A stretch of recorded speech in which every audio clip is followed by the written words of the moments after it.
how do you encourage them to be faithful and how to unlearn some of those measurables, if you will, those things that they use to measure their effectiveness?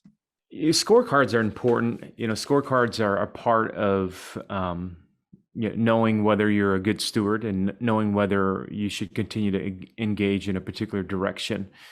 And so I think scorecards are sometimes, abiblical. So meaning like, there aren't prescriptions around how to track metrics and those kinds of things. And, most people who were trained, at least at the seminary level, these are things that they learned kind of after the fact.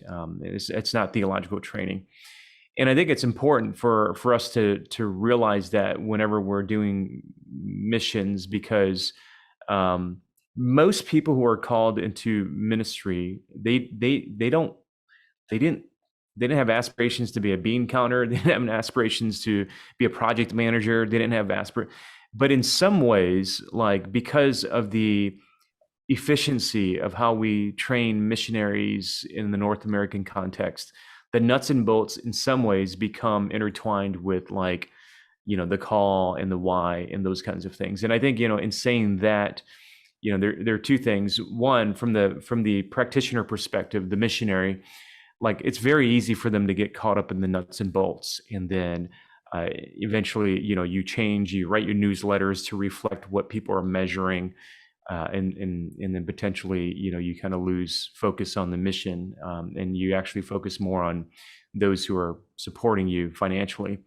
But, when you're approaching those who you're trying to reach with the gospel, what we would say, the mission field or your mission target, like there's a very important understanding that like you carry with you, especially if you're an American, I would say, in particular, if you're an American, that there is a perception and almost an assumption of power that you bring, which is kind of funny because I've never felt like a powerful person.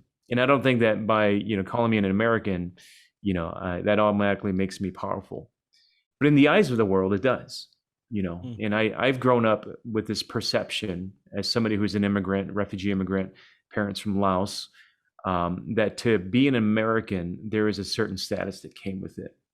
And you bring that with you when you go into the places that you want to do ministry. And you have to understand how that affects people.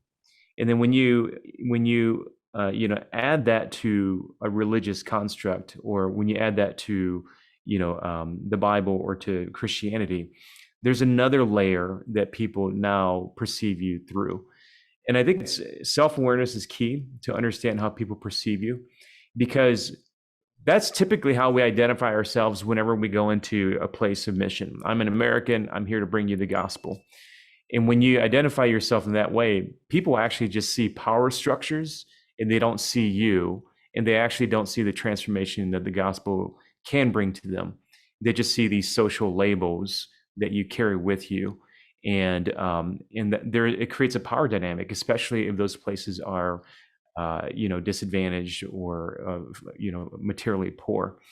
And I think it's important to understand those dynamics.